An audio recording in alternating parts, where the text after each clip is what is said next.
दोस्तों, इसके पश्चात महाराज युधिष्ठिर क्रमशः नंदा और अपर नंदा नाम की नदियों पर गए, जो सब प्रकार के पाप और भय को नष्ट करने वाली है। वहाँ हेमकूट पर्वत पर जाकर उन्होंने बहुत सी अद्भुत बातें देखी। उस स्थान पर नित्य वर्षा होती थी। वहाँ वेदाध्ययन का शब्द तो सुना जाता था, किंतु कोई स्वाध्याय करने वाला दिखाई नहीं देता था।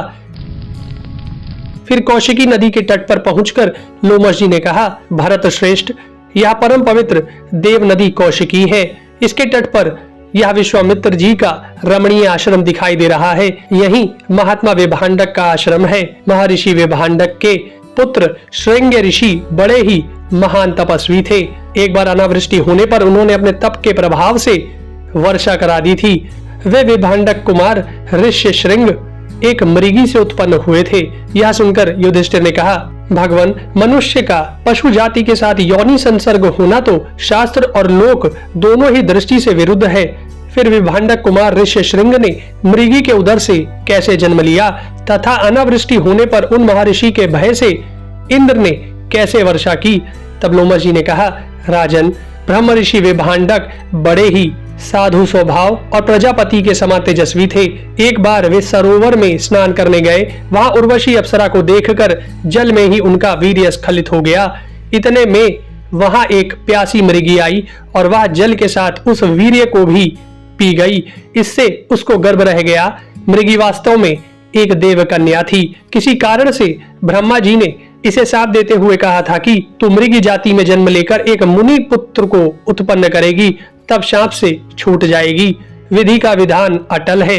दोस्तों, आज के समय में महाभारत ग्रंथ लेकर अपने साथ चलना और समय निकालकर उसे पढ़ना बड़ा ही मुश्किल काम है, लेकिन भारत के सर्वश्रेष्ठ audio book platform Kuku FM app के जरिए आप संपूर्ण महाभारत को सुन सकते हैं, कहीं भी अपने खाली समय में, सीधे अपने फोन पर। कुकू FM को प्ले स्टोर पर 4.5 से भी अधिक रेटिंग प्राप्त है।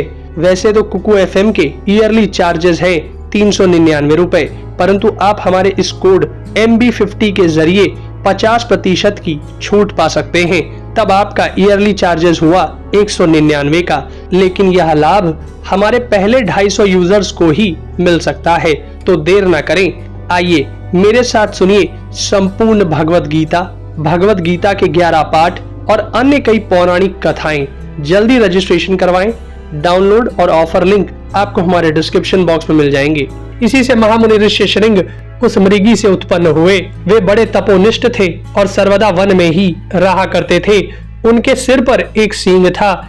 इसी से वे ऋष्य श्रृंग नाम से प्रसिद्ध हुए।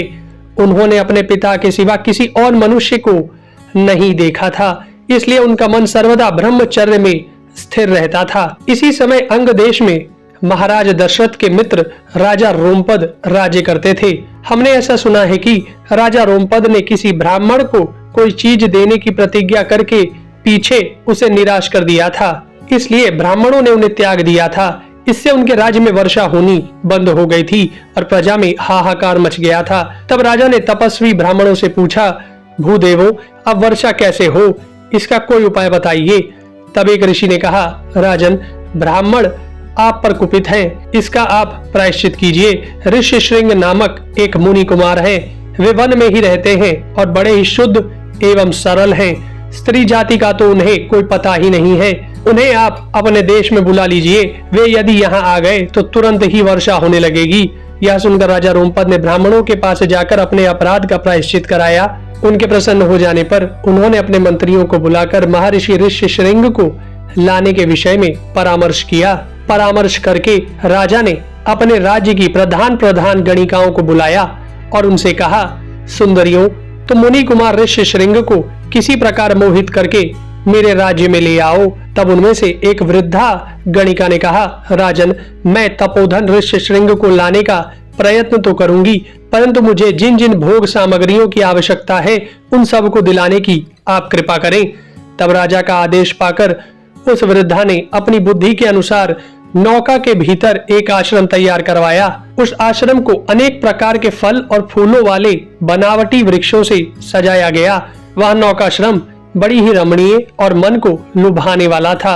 उस नौकाश्रम को महर्षि विभांडक के आश्रम से थोड़ी दूरी पर बंधवाकर गुप्तचरों से इस बात का पता लगवाया गया कि मुनिवर किस समय अपने आश्रम से बाहर चले जाते हैं। फिर विभांडक मुनि की अनुपस्थिति के समय अपनी पुत्री गणिका को सब बातें समझाकर उसने उसे विभांडक कुमार ऋष्यशृंग के पास भेजा। उस गणिका ने आश्रम में जाकर उन मुनि कुमार ऋष्यशृंग के दर्शन किए और उनसे कहा, मुनिवर, यहाँ सब तपस्वी आनंद में है ना? आप भी कुशल से है ना? तब ऋष्यशृंग ने कहा, मैं आपकी कांति के कारण आपको कोई वंदनीय महानुभाव समझता हूँ। मैं आपको पाद प्रक्षालन के लिए जल दूंगा तथा अपने धर्म के अनुसार कुछ फल भी भेंट करूंगा। देखिए, मेरा नियम है कि मैं किसी को प्रणाम नहीं करने देता, ना किसी का दिया हुआ पाद ही स्पर्श करता हूँ। ये फल रखे हैं, इनमें से आप अपनी रुचि के अनुसार ग्रहण करें। दोस्तों, लोमश जी कहते हैं, उस गणिका की लड़की ने उन सब फलों को त्याग कर उन्हें अपने पास से बड़े रसीले, दर्शनीय और स्वादिष्ट पदार्थ दिए। इसके सिवा सुगंधित मालाएं, विचित्र और चमकीले वस्त्र तथा बढ़िया पेय पदार्थ भी दिए। उन्हें पाकर ऋष्यशृंग बड़े प्रसन्न हुए और हंसने खेलने की उनकी प्रवृत्ति हो गई। इस प्रकार उनके मन में विकार का अंकुर फूटता देख गणिका उन्हें भांति भांति से लुभाने लगी। फिर कई बार उनका गाढ़ आलिंगन कर उनकी ओर कटाक्षपात करती अग्निहोत्र का बहाना करके वहां से चल दी। एक मुहूर्त बीतने पर आश्रम में कश्यप नंदन विभांडक मुनि आए। उन्होंने देखा कि ऋष्यशृंग अकेले में ध्यान सा लगाए बैठे हैं। उनके चित्त की स्थिति सर्वथा विपरीत हो गई है। वह ऊपर को देख देख कर बार बार दीर्घ निश्वास छोड़ता है। उसकी ऐसी दीन दशा देखकर उन्होंने कहा, बेटा, आज सायंकाल के अग्निहोत्र के लिए तुमने समिधाएं ठीक क्यों नहीं की? क्या आज तुम अग्निहोत्र से निवृत्त हो चुके हो? आज तुम और दिनों की भांति प्रसन्न नहीं जान पड़ते, बड़े ही चिंतातुर, अचेत और दीन से दिखाई देते हो। बताओ तो, आज यहाँ कोई आया था क्या? तब ऋष्यशृंग ने कहा, पिताजी, यहाँ आश्रम पर एक जटाधारी ब्रह्मचारी आया था। वह बड़ा ही रूपवान, सूर्य के समान तेजस्वी और अत्यंत गौरवर्ण था। उसके सिर पर बड़ी सुगंधित और लंबी लंबी काली जटाएं थी। वे सुनहरी डोरियों से गुथी हुई थी। उसके गले में सुवर्ण के आभूषण झिलमिला रहे थे। गले के नीचे उसके 2 मांसपिंड थे। वे रोमहीन और बड़े ही मनोहर थे। चलने पर उसके पैरों से बड़ी ही अद्भुत झनकार होती थी। उसका मुख भी बड़ा ही विचित्र और दर्शनीय था। उसकी बात सुनकर हृदय में आनंद की लहरें उठने लगती थीं। उसकी कोयल सी वाणी बड़ी ही सुरीली थी। वह मुनि कुमार क्या था, मानो कोई देवपुत्र ही था। उसे देखकर मेरे मन में उसके प्रति बहुत ही प्रीति और आसक्ति हो गई है। उसने मुझे नए नए फल दिए। उनमें ना तो वैसे छिलके हैं और ना उनके समान गूदा ही है। उसने मुझे पीने के लिए स्वादिष्ट पेय पदार्थ दिया था। उसे पीते ही मुझे बड़े आनंद का अनुभव हुआ और पृथ्वी घूमती सी दिखाई देने लगी। उस मुनि कुमार के जाते ही मैं अचेत सा हो गया हूँ और मेरे शरीर में दाह सा होता है। मेरी इच्छा है मैं शीघ्रता से उसके पास पहुंचूं और उसे यहाँ लाकर सदा अपने साथ रखूं। पुत्र ऋष्यशृंग की बात सुनकर विभांडक मुनि बोले, बेटा, ये तो राक्षस है। ये ऐसे ही विचित्र और दर्शनीय रूप से घूमते रहते हैं। ये बड़े ही पराक्रमी होते हैं और ऐसे सुंदर रूप धारण करके सर्वदा तपस्या में विघ्न डालने का विचार करते रहते हैं। जिस जितेंद्रिय मुनि को उत्तम लोकों में जाने की इच्छा हो, उसे इनका साथ नहीं करना चाहिए।